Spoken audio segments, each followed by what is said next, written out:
Assalamualaikum warahmatullahi wabarakatuh.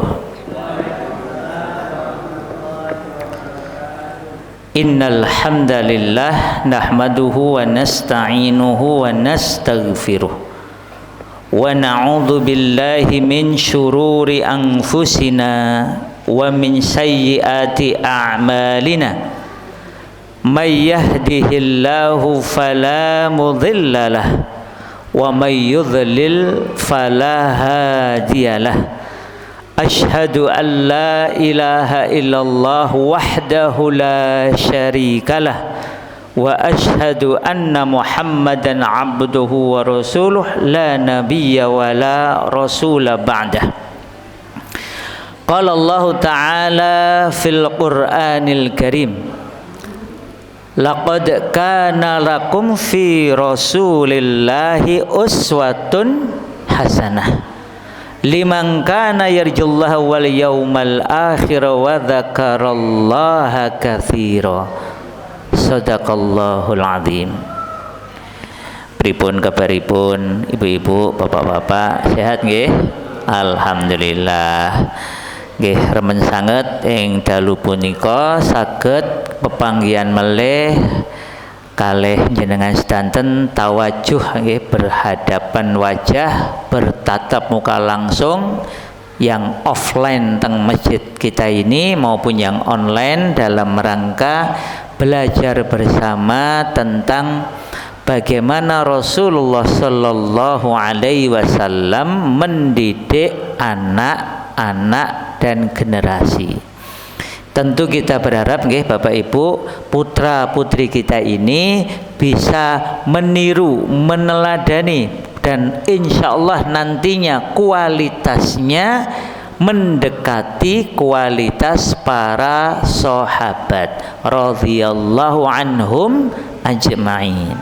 Ya, mendekati itu kan sakit dekat banget, sakit dekatnya niku sekian ratus kilo tapi minimal mengarahkan diri dan pribadinya serta generasinya menuju kepada kualitas para sahabat. Nah, jamaah sekalian, malam ini kita khatamkan bab tentang ini nggih, metode dasar Rasulullah Sallallahu Alaihi Wasallam dalam didik anak. Ada sekitar 8 asas ya, 8 fondasi dalam mendidik anak ya. Asasul asalib al-mukhatab biha al-walidan, yang diambil dari pelajaran Rasulullah Sallallahu Alaihi Wasallam. Ada 8 asas dalam mendidik anak ya, dalam berinteraksi pendidikan dengan anak. Asas pertama yaitu al-qudwah al-hasanah. Sudah kita bahas nggih, ini untuk pengingat diri saya dan kita semua. Bapak-bapak, ibu-ibu, kalau mau kokoh pendidikan anak niki sukses, maka perhatikan 8 asas ini. Yang pertama adalah al-qudwah hasanah. Anak itu perlu teladan kebaikan. Nah, maka tadi saya bacakan ayatnya, laqad kana lakum fi rasulillahi uswatun hasanah. Ada yang menyatakan uswah hasanah itu teladan pada setiap sisi, setiap aspek pribadi. Niku namanya pun uswah hasanah. Itu Rasulullah, Nabi Ibrahim cocok niku. Tapi kalau kita ini kalau tidak mampu, dan insya Allah memang tidak mampu seistimewa beliau berdua ini, maka usahakan bisa menjadi teladan kebaikan sekuat kemampuan kita. Nah, istilahnya pun jadi qudwah hasanah, teladan kebaikan, tapi tidak di semua sisi. Ya, tentu minimal pada sisi-sisi yang diperlukan agar anak menjadi baik. Umpamanya pun akidah kita, keimanan kita nggih beres. Kita iman kepada Allah, iman kepada malaikat-malaikat Allah, iman kepada nama meleh kitab-kitab Allah, khususnya Al-Quran Al-Karim, Kemudian yang keempat, iman kepada para nabi dan rasul. Apal nggih Bapak Ibu nggih? Adam, Idris, Nuh, Hud, Soleh, Ibrahim. Nah, itu baru nyebutnya. Tapi bagus lagi mengimani, mempelajari kisah-kisahnya, dan kemudian kita ajarkan kepada anak-anak kita. Jangan sampai anak-anak kita tidak akrab dengan para nabi dan rasul, khususnya Rasulullah Sallallahu Alaihi Wasallam. Kemudian nanti ada yang kelima, iman kepada apa? Antuk mina bil yaumil akhir, iman kepada hari akhirat. Pitados mboten nek kiamat niku wonten, akhirat wonten. Makanya kita berpayah-payah salat, zikir, ngaji itu dalam rangka agar kita selamat kelak di akhirat. Dan akhirat itu Bapak Ibu, Mas-mas, Mbak-mbak, kita yakin lebih baik daripada dunia ini. Wal akhiratu khairul laka minal ula.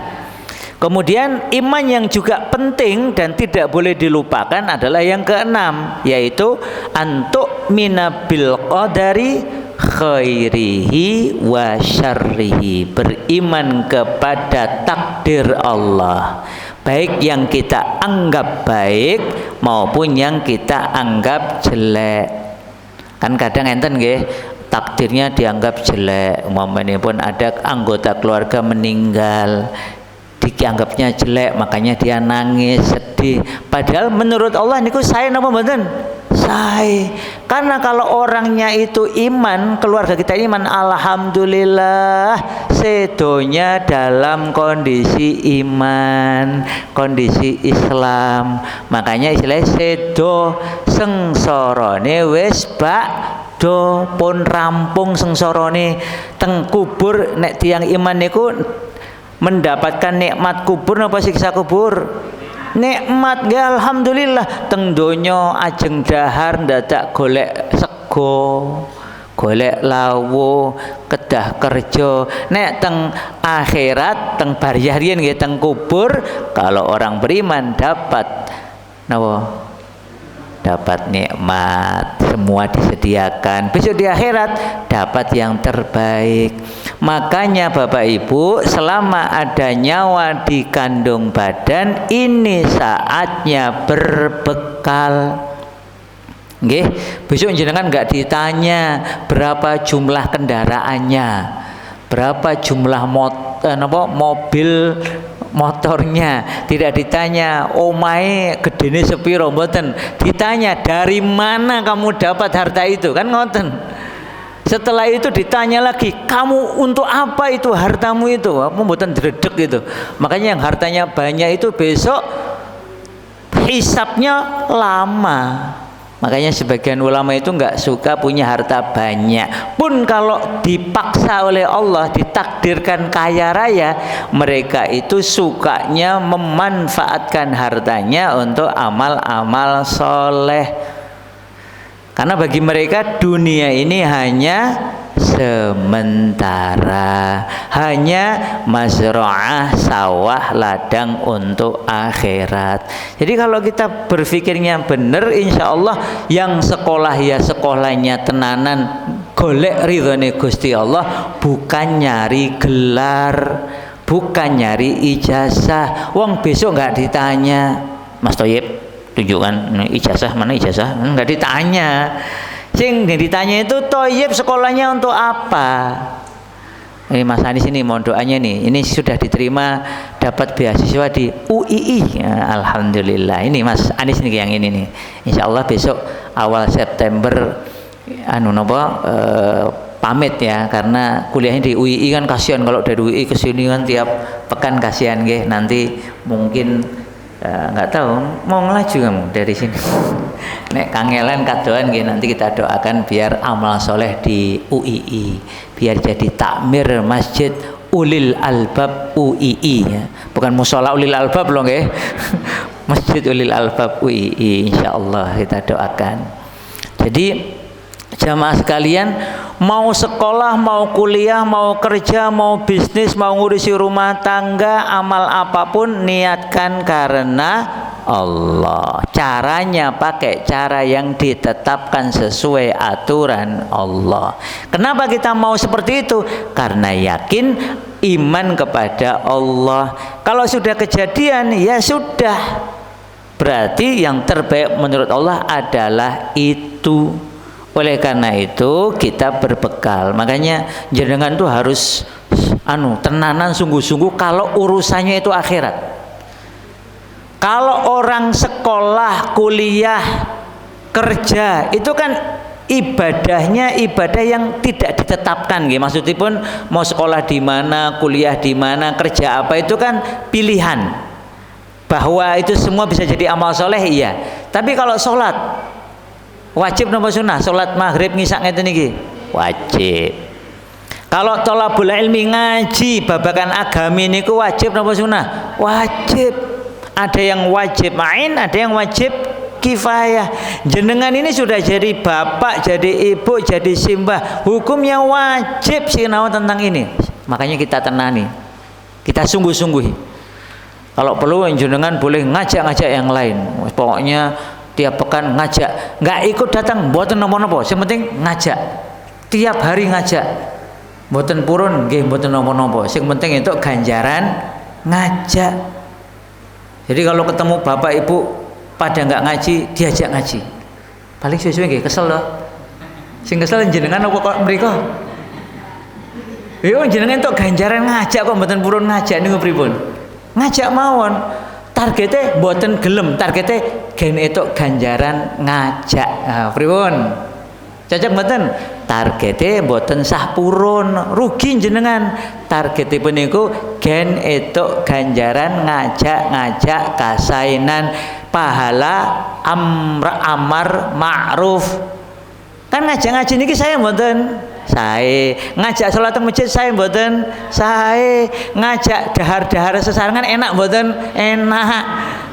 Penak lho, wis itu ganjaran salat maghrib, itu ganjaran salat ngisak berjamaah, itu snack gratis. Terus kowe yo iso itu ilmu niki wajib wong kowe bapak, wong kowe ibu, wong kowe simbah. Yuk ngaji. Mboten purun, nggih mboten napa-napa wong targetnya tidak usah mau berangkat mboten sah. Targetnya itu ganjaran ngajak kasainan. Pripun? Cocok mboten? Mulai hari ini nggih praktek nggih. Ngajak pun diajaki terus mawon sing dereng lho, sing dereng niku diajaki. Wis pokon diajak terus. Mboten purun nggih mboten napa-napa. Nek ditakoki kowe kok ora bosen to ngajak aku? Lho aku iki ora urusan kok kowe gelem apa ora. Sing penting aku itu ganjaran ngajak. Lho kan jelas. Wal takum minkum ummatun yad'una ilal khairi wa ya'muruna bil ma'rufi wa yanhauna 'anil munkar. Ulaika humul muflihun. Dan jadilah kalian itu kelompok umat yang memiliki kualitas khusus nggih. Wal takum minkum ummatun yad'una ilal khair. Di antara kalian itu ada sekelompok orang yang memiliki kualitas khusus niki. Yad'una ilal khair, ngajak kepada yang baik. Nah, nanti ditambah yang lain, tapi minimal yang niki ayo kita laksanakan. Nggak mau nggak apa-apa. Tiang non tangkilan, tiang luar tangkilan boleh tidak datang ke sini? Nah, boleh, ajak mawon. Wah, omahku neng neng Malaysia ora popo. Nek ra iso engko online. Pokoknya ngajak mawon, mboten purun, mboten napa-napa, targetipun mboten sah purun, targetnya napa? Ngajak. Sehingga nanti kalau dia nggak mau, tapi dia terengeng yang diajak ngaji babakan didik anak coro Islam. Bahkan kalau dia nggak ngaji di sini, dia terngiang-ngiang. Emang bukunya apa? Jenengan bisa nerangkan bukunya atau kitabnya apa, sehingga insya Allah jadi dakwah semuanya. Kalau itu kita lakukan tiap hari atau minimal hari Ahad, hari Senin nggih, ngajak-ngajak ini ku. Sing penting targetnya pokoknya dapat pahala amar ma'ruf, dapat pahala ngajak kepada kebaikan. Nah, terus ini qudwah hasanah yang pertama. Yang kedua adalah memanfaatkan al-waktu al-munasib litauji, memanfaatkan waktu yang tepat untuk memberi arahan, memberi tauji, juga diartikan ini nasihat. Jadi ngarahkan anak, tolong perhatikan waktu-waktu khusus. Kalau disebutkan di sini yaitu waktu safar, nah, bepergian dekat atau jauh, ngobrol, memberi arahan kepada anak. Waktu makan, memberi arahan kepada anak. Anak kok bismillah diuji sakit, beri dia nasihat, beri dia arahan. Kemudian asas yang ketiga, al-adlu wal musawah bainal atfal. Adil dalam pemberian maupun dalam perlakuan kepada anak-anak kita. Ini sudah kita bahas juga. Yang keempat, al-istijabah li huquqil atfal, yaitu memenuhi hak-haknya anak. Ya, memenuhi hak-haknya anak. Termasuk haknya anak adalah kalau jenengan menjanjikan sesuatu, tolong ditepati. Terus pripun? Ya jangan suka obral janji. Masa nih tiang-tiang yang suka obral janji, politikus napa mboten politikus nih. Ternyata Bapak Ibu kadang juga kayak politikus yang obral janji. Politikus itu boleh berjanji, tapi harus ditepati dan itu nggak boleh melanggar aturan Allah. Kemudian yang kelima, doa. Doa, nggih Bapak Ibu, ingat untuk mendoakan. Ini bagi yang muda-muda belum jadi orang tua, doa. Anak-anak TK aja sudah doa nggih, Rabbana hablana min azwajina. Padahal TK wis ndongane iki, ya Allah, anugerahkan kepada kami istri atau suami. Cah TK ndongane njaluk bojo. Kenapa-napa niku ngajarkan agar punya visi jangka panjang, biar enggak pacaran, biar enggak zina, tapi nyari istri atau suami dengan cara yang benar, dapat yang soleh atau solihah. Kemudian yang keenam adalah syara'ul la'bi lahum, membelikan mainan yang mendidik, ya catatannya nggih, untuk mereka. Ini sudah kita bahas. Kemudian musa'adah al-atfal 'alal birri wat ta'ah, membantu anak dalam ketaatan, dalam berbakti dan taat. Jadi baik berbakti kepada Allah, ini yang paling utama, dan berbakti kepada orang tuanya yang kebetulan jenengan semua. Jadi orang tua itu wajib mengingatkan anak. Ini ada adegannya ini agak lucu-lucu gimana. Ini saya ceritakan adegannya nggih. Saya lihat videonya. Ada gadis muslimah menikah dengan lelaki muslim. Nggih niki muslimah menikah. Lalu si gadis ini mohon maaf nggak pakai jilbab. Barusan menikah nggak pakai jilbab. Terus waktu mau pergi dengan suaminya itu kan ketemu ibunya. Ibunya ini muslimah pakai jilbab. Terus si anak gadis ini bilang begini, maaf ya, aku nggak pakai jilbab, bajuku agak terbuka. Ibunya ini bilang begini, ya terserah kamu, kan tanggung jawab di suamimu. Kalau dosa yang nanggung suamimu. Niku bener apa bener? Bener apa bener? Berarti ngoten niku cocok nih jenengan. Cocok. Kula kok mboten cocok nggih. Betul dari satu sisi bahwa dosanya istri ke suami. Tapi ngapunten niku anake sinten niku? Niku anake sinten niku? Anake mbokne kali bapake to niku. Jadi ketika seorang ayah, seorang ibu, orang tua menikahkan putrinya, itu dia nyari yang soleh atau yang salah? Yang soleh niku kira-kira bisa didik istrinya napa mboten? Bisa. Lah niku ngeten niku bisa didik istrinya napa mboten niku? Berarti yang salah sinten akhirnya? Lah iya, enak baik, enak men bilang ya terserah. Lho ku ki anakmu, sing goleke bojo ya kowe, yang nyariin suami ya kamu sama suamimu. Lah kok terus sekarang terserah? Ya kamu tetap kena masalah. Anakmu kamu nikahkan dengan lelaki yang tidak bisa mendidik. Apalagi kalau ternyata si anak ini juga memang dari awal nggak mau pakai jilbab, sukanya buka aurat. Loh yang salah siapa? Wong dari belum nikah juga kayak gitu. Pripun ngoten niku. Nah ini berarti bapak ibunya ini nggak ngikuti tuntunan Islam sehingga anaknya buka aurat sembarangan lalu nyariin jodoh bukan jodoh yang bisa didik anaknya. Niku yang salah siapa? Tetap orang tuanya kena dosa.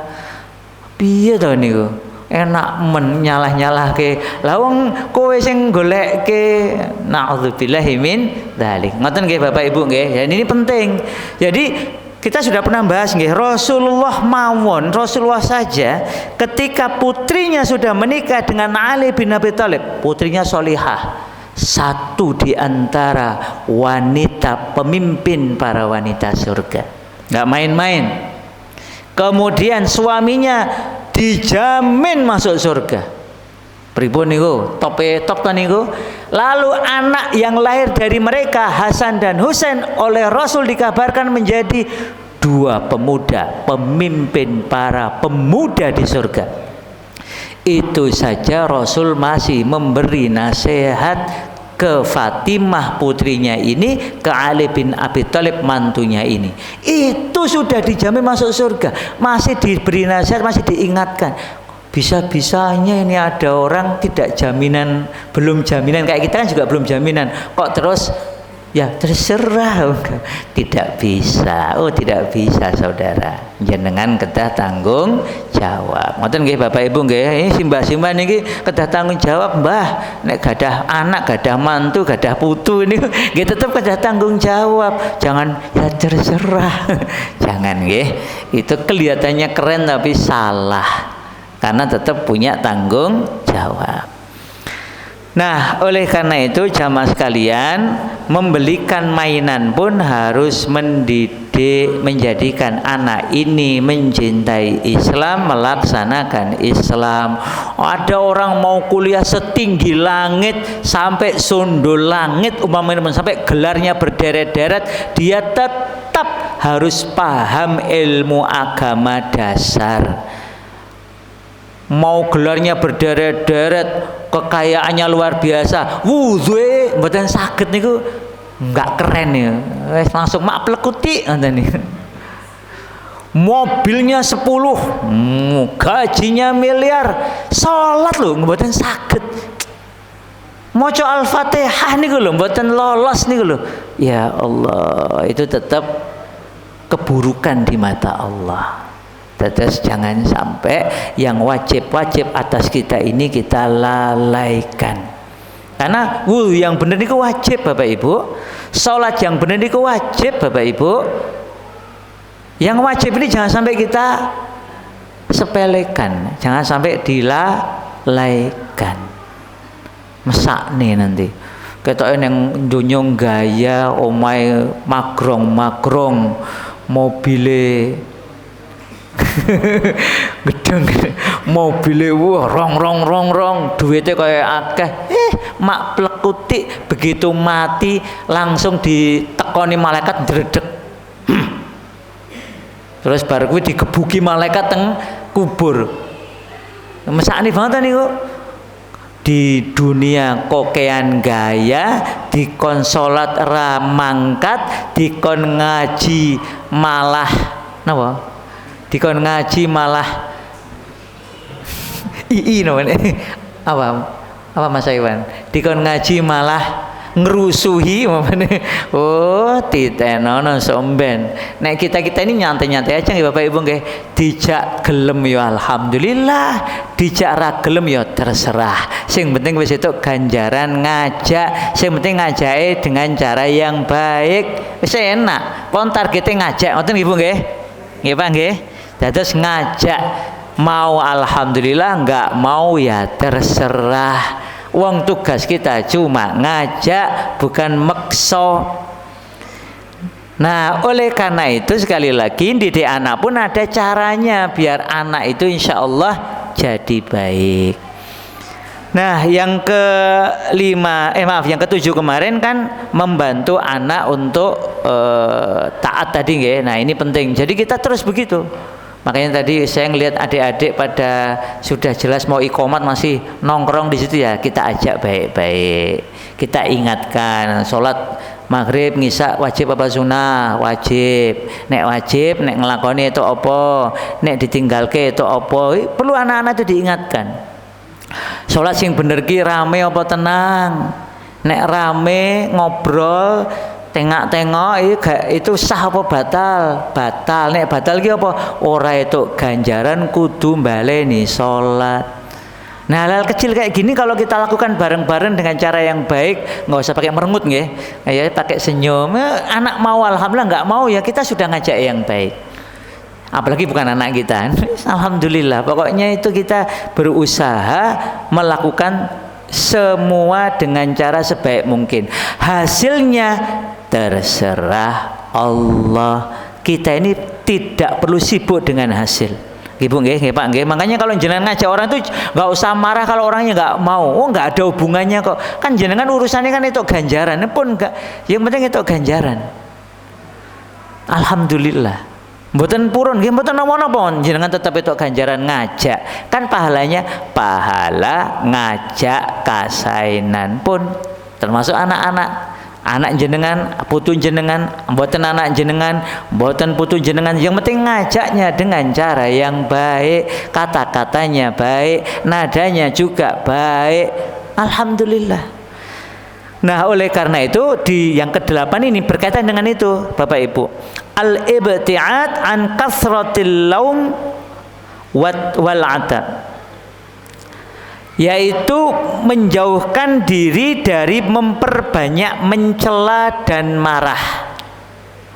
Memang kita ini makanya kalau ngajak-ngajak niku targetnya jangan mau. Mesti nanti gampang nesu, gampang mangkel, gampang napa meleh? Gampang napa niku? Gampang futur nih, futur niku bahasa Jawa. Gampang napa? Napa tidak lega niku napa? Gampang gelo. Kenapa? Karena targetnya kudu gelem mboten sah. Targetnya niku ngajak kasainan pun ngoten. Jadi ketika anak belum mau, orang belum mau, nggih mboten napa-napa.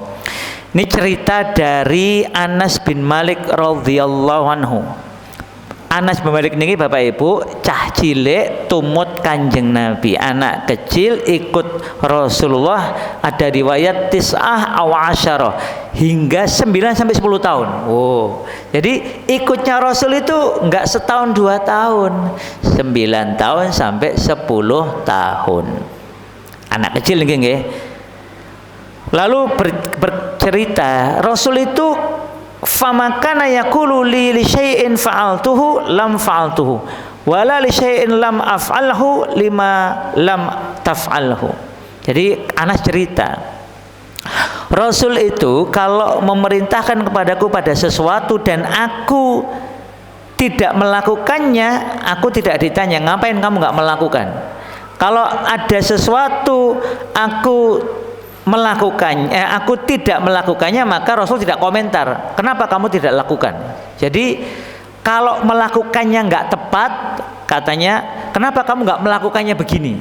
Tapi kalau tidak melakukan, kenapa kamu tidak melakukan. Jadi nggak dikomentari macam-macam.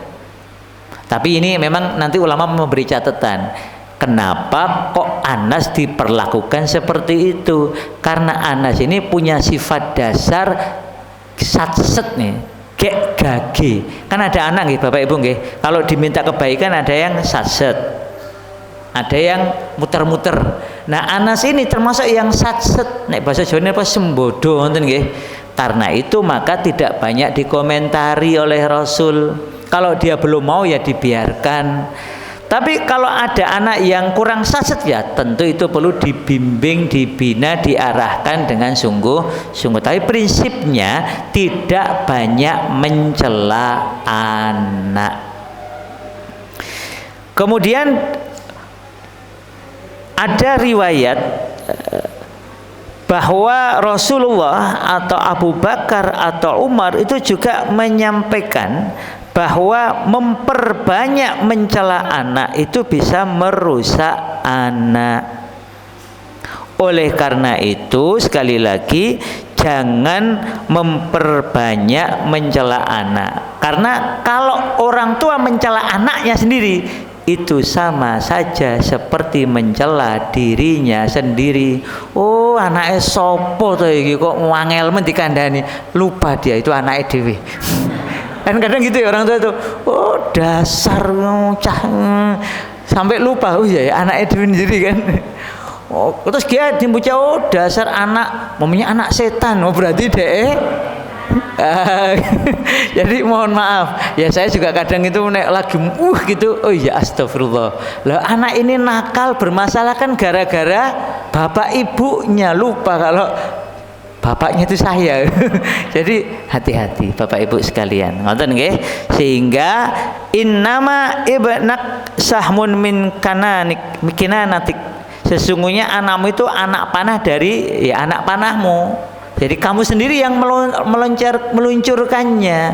Sekali lagi maka perhatikanlah. Oleh karena itu di dalam asas yang ke-8 ini sekali lagi jangan memperbanyak mencela atau melampiaskan amarah kepada anak, karena itu malah merusak anak.